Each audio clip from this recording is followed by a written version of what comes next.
கர்த்தருடைய பரிசுத்த நாமத்திற்கு மகிமையுண்டாவதாக. இன்றைக்கு நாம் தியானத்துக்காக எடுத்துக்கொண்டதான வசனம் 79ஆம் சங்கீதத்தின் 10வது வசனம். சங்கீதம் 79:10 வாசிக்கலாம். அவர்களுடைய தேவன் எங்கே என்று புறஜாதிகள் சொல்வானேன். உம்முடைய ஊழியக்காரருடைய செங்கண்ட இரத்தத்தின் பழிவாங்குதல் ஜாதிகளுக்குள்ளே எங்கள் கண்களுக்கு முன்பாக விளங்கும்படி செய்யும் என்பதாய் அந்த வசனம் சொல்லுகிறார். அவர்களுடைய தேவன் எங்கே? அவர்கள் என்றால் யாரை குறிப்பிடுகிறது? தேவனுடைய பிள்ளைகளை. அவர்களுடைய தேவன் எங்கே என்று தேவ மக்களை பார்த்து பிரஜாதியான தேவனை அறியாத ஜனங்கள் கேட்கிறதான ஒரு கேள்வி. இந்த கேள்விக்கு அவர்கள் அப்படி கேட்கிற போது தாவீது என்ன சொல்லுகிறார்? உன் வல்லமையை அந்த ஜனங்களுக்கு வெளிப்படுத்தும் என்று தாவீது சொல்கிறார்.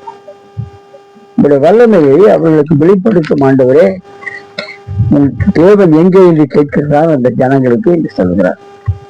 இந்த காலங்களிலே உலக மக்களுக்கு முன் தேவ பிள்ளைகள் கஷ்டப்படும் போது அதை பார்க்கிற பிற ஜனங்கள் பரிகாசம் பண்ணுகிறதான ஒரு வார்த்தை, உங்கள் தேவன் எங்கே? தேவனையே நம்பி அவரையே நம்பிக்கையாய் கொண்டிருந்தீர்களே, உங்கள் தேவன் எங்கே? உங்களுக்கு ஏன் இந்த கஷ்டம், இந்த பாடுகள் வருகிறது, ஏன் கஷ்டப்படுகிறீர்கள் என்று தேவ பிள்ளைகளை பார்த்து பிரஜாதியார் கேட்கிறார்கள். இப்படி கேட்கிறதால காலத்தில மிகவும் வேதனையான ஒரு வேலை நமக்கு அது. தேவ பிள்ளைகளுக்கு இதை விட வேதனையான ஒரு நேரம் இருக்க முடியாது. தாவீது சொல்கிறார் 42:3 சங்கீதம், உன் தேவன் எங்கே என்று அவர்கள் நாள்தோறும் என்னிடத்தில் சொல்லுகிறபடியால் இரவும் பகலும் என் கண்ணீரே எனக்கு உணவாயிற்று என்று சொல்கிறார். தினமும் என்னை பார்த்து உன் தேவன் எங்கே, உன் தேவன் எங்கே என்று கேட்கும்போது இன்னும் நான் அழுது அழுது என் கண்ணீர் தான் எனக்கு உணவாய் போயிட்டு ஆண்டவரே என்று சொல்லுகிறார். சங்கீதம் 42:10 சொல்லுகிறான், உன் தேவன் எங்கே என்று என் சத்துருக்கள் நாள்தோறும் என்னோட சொல்லி என்னை நிந்திப்பது என் எலும்புகளை உருவ கூத்துகிறது போல் இருக்கிறது என்று சொல்கிறார். உன் தேவன் எங்கே என்கிறதான வார்த்தை ஒரு நிந்தனையான வார்த்தை, ஒரு வேதனையான வார்த்தை. இப்படி ஒரு சூழ்நிலைகள் வரும்போது இக்கட்டு துன்பங்களில் நாம் விடுதலை அடைய நாம் தேவ சந்நிதியில் நம் பாரங்களை கவலைகளை ஊற்றி ஜெபிக்கும் போது தேவன் அந்த அனுபவத்திலிருந்து நமக்கு விடுதலை அளிப்பார். நம் பாடுகளிலும் கஷ்டங்களிலும் நம்மை தேற்றுகிற தேவன் நம் தேவன் மட்டும்தான். மற்ற ஜனங்கள் நம்மை பார்த்து ஏளனம் செய்யும் போது, நம் வாழ்க்கையில் கஷ்டங்கள் வந்தாலும் பாடுகள் வந்தாலும் நாம் தேவ சமூகத்தில் வந்து நம்மை ஆறுதல் படுத்திக் கொள்ள வேண்டும். இப்படியெல்லாம் நாம் அவமானத்தை சந்திக்கிற ஒரு வேளையில் தேவன் அவருடைய கிருபையால் நம்மை தாங்குவார். இந்த சங்கீதத்தில் தாவீது அதிகமாக இந்த வேதனை அனுபவித்தபடியால் அவர்களை நீர் உங்களுடைய உக்கர கோபத்தால் அழித்து போடும் என்று வேதனையில் தாவீது சொல்கிறார். அவர்களை அழித்து போடும் ஆண்டவர் என்று சொல்லுகிறார்.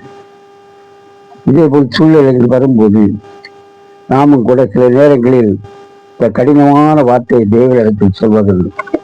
தேவனே, என் சத்துருக்களை அழித்து போடும் என்று, என்னை பரிகாசம் செய்கிற இந்த மக்களை நாசமாக்கி போடும் என்று நாம் கூட கேட்பதுண்டு. அப்படி சொல்வது சரியல்ல.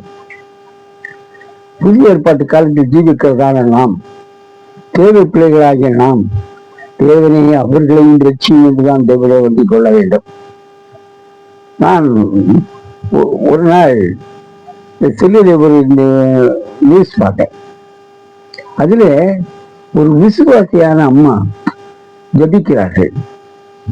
எப்பொழுது அவர்கள் ஜபிக்கிறார்கள் என்றால், இதற்கு கடன் வாங்கினவன் கடன் கேட்க வந்திருக்கிறான், பணம் கேட்க வந்திருக்கிறான். அவனை கண்டவுடனே இவர்கள் ஆவி நிரம்பி ஜெபம் பண்ணுகிறார்கள். எப்படி? ஆண்டவரே, இந்த பிசாசு பிடித்த மனிதனை என் வீட்டுக்கு வராமல் செய்யும் ஆண்டவரே, இவன் என் வீட்டுக்கு வரவே கூடாது, அவன் காலை முடியும், அவன் குடும்பம் அழிந்து போகட்டும், என் வீட்டுக்கு வந்து அவன் பணம் என்று கேட்கவே கூடாது என்று கெட்ட வார்த்தையெல்லாம் போட்டு ஆவியில் இறங்கி ஜெபம் பண்ணுகிறான். அது நான் அந்த செல்லுல அந்த நியூஸ்ல பார்த்தேன். ரொம்ப வேதனையா இருந்தது மனதுக்கு. நன்றாய் ஜபிக்கிறாய், கோயிலுக்கு போகிறாய், எப்போதும் தேவனை துதித்துக் கொண்டிருக்கும் உனக்கு உன் குடும்பத்திலே ஏன் இந்த கஷ்டம் பாடு? நீ கும்பிடுகிற கடவுள் எங்கே? நீ ஏன் பாடுபடுகிறாய் என்று கேட்கும் போது நாம் ஆத்மா கலங்கும் போது கலங்காமல் மேலும் நாம் அவரை துதித்து மகிமைப்படுத்த வேண்டுமே தவிர கலங்கக்கூடாது. இப்படி தேவனை நோக்கி அவர்களை அழித்து போடும் என்று ஜபிக்க கூடாது, விண்ணப்பம் பண்ணக்கூடாது. நம் தேவன் நம்முடைய இரட்சகராக இருக்கிறார். தாவீது இந்த அனுபவத்திலிருந்து மீண்டு வர ஒரு வழி சொல்கிறார். இந்த வேதனையில் இருந்து நாம் மீண்டு வர வேண்டுமானால் நம்மை தைரியப்படுத்திக் கொள்ள ஒரே ஒரு வழிதான் இருக்காது. சங்கீதம் 42:11 நீங்க வாசிக்கிட்டேன் என்றால், ஆத்துமாவே நீ ஏன் கலங்குகிறாய், ஏன் எனக்குள் தியங்குகிறாய், தேவனை நோக்கி காத்து என் முகத்துக்கு ரட்சிப்பும் என் தேவனுமா இருக்கிறவரை இன்னும் துதிப்பேன். பிரதாரியார்கள் கேட்கிற கேள்விகளை பார்த்து ஏன் தியங்குகிறாய், ஏன் கலங்குகிறாய், தேவனை நோக்கி காட்டில் என் முகத்திற்கு ரட்சிக்கும் என் தேவனுமா இருக்கிறவரை இன்னும் துதிப்பேன் என்று சொல்கிறார். இந்த மாதிரி சோதனையான வேலைகளிலே தேவனை துதிக்கிறவர்களாக இருக்க வேண்டும். எந்த பணிகளை என்னை சுமத்தினாலும், நான் சோர்ந்து போகும்படியான வார்த்தைகள் என்னை பேசப்பட்டாலும், நான் அவர் சந்நிதியில் வந்து என் ரட்சிப்பாகிய ஆண்டவரை இன்னும் துதித்தேன் என்பதாய் சொல்றார். யார் என்ன சொன்னாலும் பரவாயில்லை, என் தேவன் என்னை விடுவிப்பார். என் கஷ்டங்களிலே, என் பாடுகளிலே, என் வேதனைகளிலே பிறர் என்னை ஏழை செய்கிற நிலை வந்தாலும் இன்னும் நான் என் தேவனை துதிப்பேன் என்று தாவீது சொல்கிற விதமாய் நாம் சொல்ல வேண்டும். நம்மை எல்லாவற்றிலும் இருந்து தேவன் ரட்சிப்பார். நம்மை ரட்சிப்பார் என்ற ஒரு நம்பிக்கை, விசுவாசம் நம்மில் இருக்க வேண்டும். அவர்களுடைய வார்த்தைகளினாலே நாம் சோர்ந்து போகக்கூடாது, கலங்கி போகக்கூடாது. உம்மை தேடுகிற நான் ஏன் துக்கத்தில் பாடுகளில் தவிக்க வேண்டும் ஆண்டவரே, நீ இன்னும் ஏன் மறந்து இருந்து தேவனை கேள்வி கேட்கிறவர்களாக இருக்கக்கூடாது. அப்படி இல்லாமல் நமக்கு ரட்சிப்பா இருக்கிற தேவனை நோக்கி இன்னும் அதிகமாய் துதிப்பதற்கு நாம் பழகி கொள்ள வேண்டும்.